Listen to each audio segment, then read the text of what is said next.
میں ارشاد فرمایا ہے کہ واللہ یحب المطہرین، فرمایا اللہ تبارک و تعالی پاک صاف رہنے والوں کو پسند فرماتا ہے۔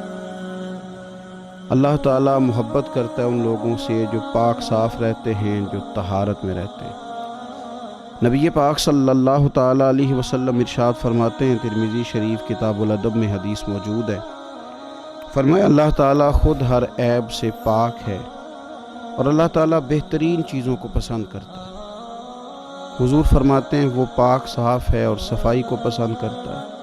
اللہ کریم ہے اور کرم کو پسند کرتا ہے، اللہ سخی ہے اور سخاوت کو پسند کرتا ہے۔ یہ صفائی ہے، ستھرائی ہے معاشرے کے اندر، سوسائٹی کے اندر، اس کی جو عادت ہے یہ اسلام کا ایک محبوب ترین عمل ہے۔ نبی پاک صلی اللہ تعالی علیہ وسلم نے صفائی کو نصف ایمان قرار دیا۔ صفائی کا ماحول بنانا، صفائی کی عادت ڈالنا، صاف ستھرا رہنے کو پسند کرنا، یہ مسلمان کا شیوا ہے۔ مسلمان اپنی طبیعت کے لحاظ سے، اپنے مذہب کے لحاظ سے اور اپنے عقیدے کے لحاظ سے نفاست پسند ہوتا ہے۔ اس کے مزاج میں یہ بات شامل ہوتی ہے کہ کسی قسم کی کوئی بھی ناپاکی اور کسی قسم کی کوئی بھی نجس چیز اسے محبوب ہی نہیں ہوتی، وہ اچھا ہی نہیں جانتا۔ ہم یہ دیکھتے ہیں کہ ہماری سوسائٹی کے اندر، معاشرے کے اندر بہت زیادہ اس بات کی ضرورت ہے کہ صفائی کی طرف، ستھرائی کی طرف، نفاست کی طرف، طہارت کی طرف توجہ دی جائے۔ آنے والی نسل کو صاف ستھرے ماحول سے آگاہ کیا جائے اور انہیں شعوری طور پر یہ چیزیں سمجھائی جائیں کہ جو صفائی ہے نا، وہ ہمارے فقط سوسائٹی کا یا ہماری صحت کا یا ہمارے معاشرے کا نہیں، بلکہ ہمارے دین کا بہت بڑا حصہ ہے۔ ہم دیکھتے ہیں کہ بہت سارے لوگ ایسے ہیں جنہوں نے مختلف ناموں کے ساتھ اپنے آپ کو انہوں نے ملا کر کے صفائی سے اپنے آپ کو دور کر لیا ہے۔ کچھ لوگ کہتے ہیں فلاں بندہ بڑا سادہ ہے جی، بڑا سادہ آدمی ہے جی، اس کی سادگی کی کیا صورت ہے جی، وہ کپڑے نہیں بدلتا۔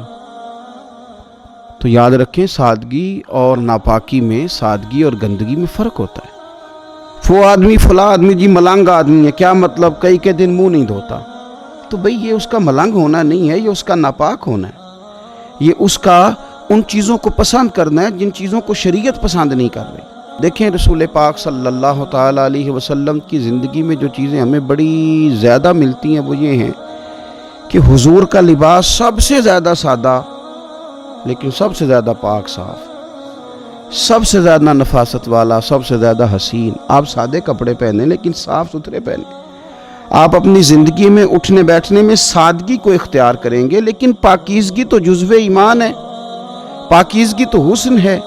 ہم اپنی آنے والی نسل کو، آنے والے لوگوں کو یہ بات سمجھانا چاہتے ہیں کہ ایک تو پاکیزگی کے ساتھ زندگی مینج ہو جاتی ہے، مرتب ہو جاتی ہے، آپ ایک ترتیب کے ساتھ وقت گزارنے لگتے ہیں۔ آپ دفتر سے واپس آتے ہیں تو اگر آپ نے کپڑے اتار کر کے پھینک دیے، جوتے اتار کر کے پھینک دیے، تو وہ عادت بچوں کے اندر تبدیل ہو جاتی ہے۔ وہ بھی اسکول سے لوٹ کر کے آتے ہیں تو بیگ کو سمیٹ کر نہیں رکھتے، اسکول کے یونیفارم کو کسی مناسب جگہ پہ نہیں رکھتے۔ وہ پھر کیا کرتے ہیں کہ وہ بھی ہر چیز کو اسی طرح پھینکنے کے عادی ہو جاتے ہیں، نفاست پسند نہیں رہتے۔ صفائی، ستھرائی، نفاست پسندی یہ دین ہے۔ میرے رسول کریم صلی اللہ تعالیٰ علیہ وآلہ وسلم نے صفائی پر خاص توجہ دی۔ آپ دیکھیے حضور صلی اللہ علیہ وسلم کو اللہ تبارک و تعالیٰ نے جو وجود دیا تھا اس میں سے خوشبو آتی تھی۔ حضور کا جسم نور پر مکھی نہیں بیٹھتی تھی۔ نبی پاک علیہ السلام تو جب دنیا میں تشریف لائے تو رب کریم نے اس وقت ہی محبوب کو سجا سنوار کے بھیجا تھا۔ سارا حسن، ساری تمانیت، سارا کچھ اللہ تعالیٰ نے اپنے محبوب علیہ السلام کو عطا کیا، لیکن دنیا میں ہماری تربیت کے لیے اللہ کے محبوب صلی اللہ تعالیٰ علیہ وسلم ہمیشہ پاک صاف رہنے کو پسند کرتے، تلقین کرتے حضور صفائی کی۔ کھانے سے پہلے ہاتھ دھوتے حضور، کھانے کے بعد ہاتھوں کو دھوتے نبی پاک صلی اللہ علیہ وسلم۔ ہر نماز کے لیے تازہ وضو کرتے، ہر وضو میں حضور مسواک کو استعمال کرتے۔ حضور صلی اللہ تعالیٰ علیہ وسلم کے جسم سے مستقل خوشبو آتی تھی، پھر بھی حضور خوشبو کو پسند کرتے۔ نبی پاک علیہ السلام کنگا کرتے، رسول پاک صلی اللہ علیہ وسلم سر پر تیل لگاتے۔ نبی پاک صلی اللہ تعالیٰ علیہ وآلہ وسلم نے تو اس وقت بھی اس وقت حضور کے وصال ظاہری کا وقت تھا، اس وقت بھی حضور نے مسواک کو پسند فرمایا۔ نبی پاک صلی اللہ تعالیٰ علیہ وآلہ وسلم کی طبیعت پر محسوس ہوتا تھا کہ کسی شخص کی جو کپڑوں پر تھوڑا میل کچیل ہے یا اس کی طبیعت پر کوئی ایسی چیز ہے تو حضور اس کو ناپسند کرتے۔ اگر کسی کا لباس حضور میلا دیکھتے نا، کبھی لباس میلا دیکھتے تو مسند امام احمد بن حنبل میں موجود ہے، حضور فرماتے کیا اس کے پاس کوئی ایسی چیز نہیں تھی جس سے یہ اپنے کپڑوں کو دھو لیتا؟ کہ ایسا نہیں تھا یہ اپنے آپ کو صاف کر لیتا؟ تو نفاست پسند ہونا، طہارت کو پسند کرنا، صاف ستھرا لباس زیب تن کرنا، اچھے طریقوں کے ساتھ اپنے وقت کو گزارنا اور صفائی کو محبوب رکھنا، یعنی شوق پیدا کرنا۔ ہمارے بہت سارے لوگ ایسے ہیں کہ وہ صفائی قانون سمجھ کے تو کسی وقت کر لیتے ہیں لیکن اپنی طبیعت کا حصہ نہیں بناتے، اپنے مزاج میں صفائی کو شامل نہیں کرتے۔ یعنی قانون اگر ہے نا کہ صفائی کرنی ہے، قانون کسی جگہ کا ہے، کسی جگہ کسی آفس میں کسی دفتر میں وہ چلے گئے ہیں تو وہاں یہ ماحول ہے کہ یہاں کوئی چیز نہیں پھینکنی، آپ نے ڈسٹ بین پڑی ہے اس میں پھینکنی، تو وہاں کے قانون کو فالو کر لیں گے اور وہاں وہ حرکت نہیں کریں گے۔ کسی ملک میں چلے گئے جس کا قانون یہ ہے کہ آپ کو ریپر زمین پہ نہیں پھینکنا، آپ کو جگہ جگہ پہ تھوکنا نہیں ہے، تو وہ اس قانون کو تو وقتی طور پہ فالو کر لیتے ہیں لیکن اس صفائی کو اپنے مزاج کا حصہ نہیں بناتے۔ حالانکہ صفائی کو مزاج کا حصہ بنانا ضروری ہے، صفائی کو اپنی طبیعت میں لاگو کرنا ضروری ہے۔ ایسا نہیں ہے کہ آپ مطلب یہ کہ کسی جگہ مجبوراً کرنا پڑا تو آپ نے کر لیا اور ویسے آپ کی طبیعت۔ حضرت مولا علی شیر خدا کرم اللہ تعالی وجہہ الکریم فرماتے ہیں کہ میں نے حضور کو وصال ظاہری پر غسل دیا،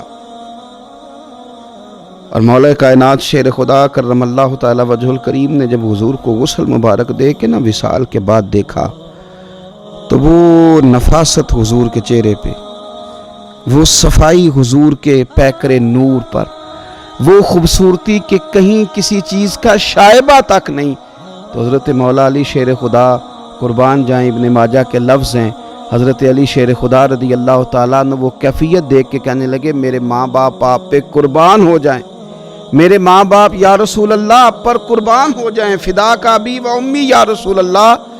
آپ تو اپنی حیات ظاہرہ میں بھی بڑے پاک صاف تھے اور حضور تشریف لے جا رہے ہو تو پھر بھی بڑے پاک صاف ہی دکھائی دے رہے، پھر بھی طہارتیں آپ پر قربان ہو رہی ہیں، حضور پھر بھی پاکیزگیاں قربان ہو رہی ہیں، اس وقت بھی آپ اتنے زیادہ نفاست پسند دکھائی دے رہے۔ تو اپنی طبیعت کا حصہ بنائیں، صفائی کو مزاج کا حصہ بنائیں، آپ کو گھینا ہے، آپ مطلب کسی ناپاکی کو کبھی قریب نہ آنے دیں۔ صفائی ستھرائی، اپنے ماحول کے اندر حسن، اپنے ماحول کے اندر وقار، اس چیز کو اپنی طبیعت کے اندر لاگو کریں۔ نبی پاک صلی اللہ تعالیٰ علیہ وسلم نے ہماری جو ضرورت کی چیزیں ہیں ان پر خاص ہماری توجہ حضور صلی اللہ تعالیٰ علیہ وسلم نے ہمیں دی، جس طرح کہ حضور نے دانتوں کی صفائی پر ہمیں خاص طور پر توجہ دلائی۔ حضور صلی اللہ تعالیٰ علیہ وسلم نے ارشاد فرمایا یہ جو مسواک ہے یہ منہ کو صاف اور پاک کرتا ہے۔ تم جب مسواک کرتے ہو تو مسواک تمہارے منہ کو پاک اور صاف کر دیتی ہے، اور حضور فرماتے ہیں کہ مسواک منہ کو پاک اور صاف کرے گی اور اس سے تمہارا رب بھی راضی ہو جائے گا، یعنی مسواک کرنے سے اللہ راضی ہو جائے گا۔ آپ کے منہ کی وہ جو طہارت ہے جس سے آپ نے قرآن مجید پڑھنا ہے، جس سے آپ نے رب کا ذکر کرنا ہے، جس سے آپ نے حضور کی بارگاہ میں درود و سلام عرض کرنا ہے، جب وہ منہ پاک ہو، آپ نے مسواک کی ہو تو اس مسواک کرنے پہ اللہ راضی ہو جاتا ہے۔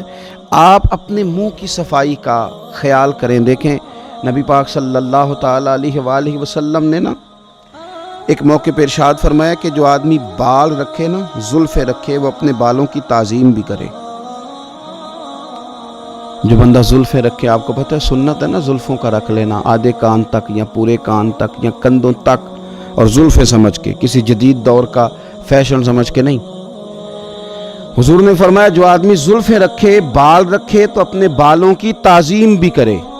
یا رسول اللہ بالوں کی تعظیم کرے، بالوں کی عزت کرے، بالوں کی تعظیم کرے، وہ کیا ہے؟ حضور صلی اللہ تعالیٰ علیہ وسلم فرمانے لگے پھر اس طرح کرے کہ ہر روز ان میں تیل بھی لگائے اور ہر روز انہیں کنگھی بھی کرے، پھر ان کی تعظیم کرے، پھر ان کی عزت کرے، پھر ان کو سجا کے رکھے، پھر ان کو سنوار کے رکھے۔ میں نے اپنے بزرگوں سے ایک بات سنی، ایک شخص نے بس الجھے ہوئے اس کے بال تھے، الجھا ہوا اس کا امامہ تھا، اور کپڑے مطلب اس نے پہنے تو ہوئے تھے لیکن انداز نفاست پسند نہیں تھا۔ انہوں نے ایک جملہ بڑا خوبصورت کہا، کہنے لگے یہ امامہ، یہ زلفیں، یہ حضور کی سنت ہے، اس طرح ادا کرو کہ یہ اچھی لگے، ان میں نفاست لاؤ۔ جو حضور صلی اللہ تعالیٰ علیہ وآلہ وسلم نے ہمیں طریقے بتائے ہیں اس کی طرف توجہ کرو، یعنی ان کو سجاؤ، ان کو سنوارو۔ نبی پاک صلی اللہ تعالیٰ علیہ وآلہ وسلم اگر کسی کے بکھرے ہوئے بال دیکھتے نا یا بڑے ہوئے ناخن دیکھتے تو حضور ناراض ہوتے اور ارشاد فرماتے کہ اس کے پاس کوئی چیز نہیں تھی جس سے اپنے بالوں کو سنوار لیتا، اسے کنگھی تک میسر نہیں تھی۔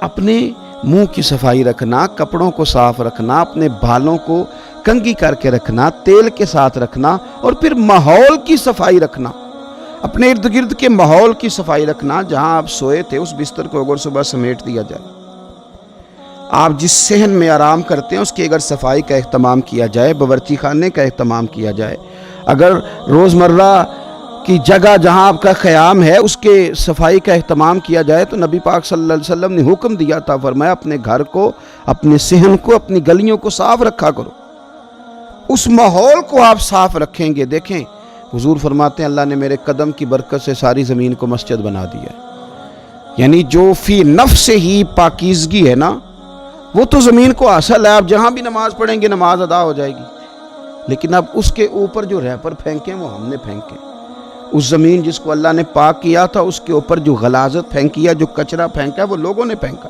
اور میں دیکھتا ہوں لوگوں کو گھن نہیں آتی، گاڑی کے باہر ریپر پھینکتے ہیں، بہت سارے لوگ ہیں گلیوں کے ایک کونے میں وہ کوڑا دان بنا دیتے ہیں، تھوڑا سا سفر کر کے وہ آگے نہیں بڑھنا چاہتے۔ بہت ساری چیزیں ایسی ہیں جو ہماری وجہ سے گڑبڑ ہو گئی۔ نفاست پسندی کا ماحول اگر بنا لیا جائے اور اپنے ماحول کے اندر صفائی کو لاگو کیا جائے تو آپ محسوس کریں گے کہ آہستہ آہستہ معاشرے کے اندر یہ چیزیں بڑھتی چلی جا رہی۔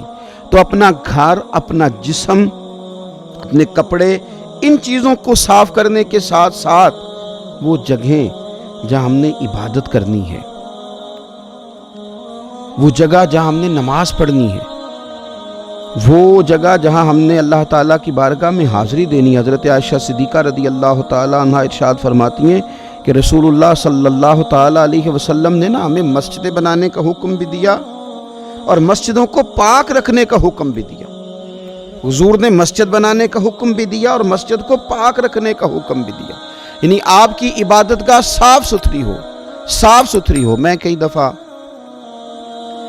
لوگوں سے گزارش کرتا ہوں کہ ہم کافروں کا کبھی ماحول دیکھتے ہیں ان لوگوں کا، تو وہ جو دین سے دور ہیں، دشمن ہیں، ان کی یہ کیفیات ہیں کہ وہ لوگ صفائی کا اہتمام کر رہے ہیں، ستھرائی کا اہتمام کر رہے ہیں۔ تو آپ کے تو ہمارے تو مزاج میں اور ہماری تو طبیعت کے اندر صفائی شامل تھی، ہمیں تو خاص کر کے اس کا اہتمام کرنا چاہیے۔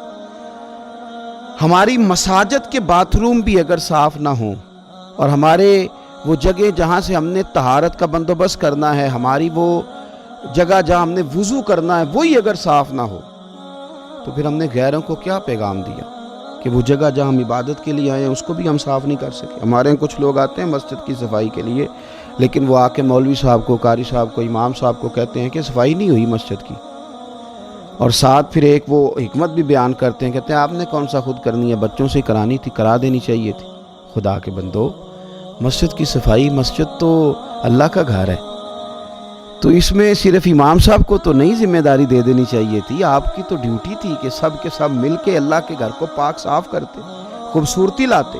آپ کو ایک بڑی ہی خوبصورت حدیث ملے گی بخاری مسلم میں، ایک بوڑھی عورت مسجد کی صفائی کرتی تھی، نبی پاک صلی اللہ تعالیٰ علیہ وسلم کی مسجد کی صفائی کرتی تھی، ایک خاتون بیمار ہو گئی، حضور صلی اللہ تعالیٰ علیہ وسلم تیمارداری کے لیے تشریف لے جایا کرتے، فرمایا اگر اس کا وصال ہو گیا تو مجھے خبر ضرور کرنا، قربان جائیں۔ وہ خاتون رات کو وصال کر گئی، صحابہ نے حضور کے آرام کے خیال کے سبب خبر نہ کی، جنازہ پڑھ کے تدفین کر دی۔ صبح نبی پاک صلی اللہ تعالیٰ علیہ وسلم نے فرمایا مجھے خبر کیوں نہیں کی، اور پھر میرے کریم محبوب صلی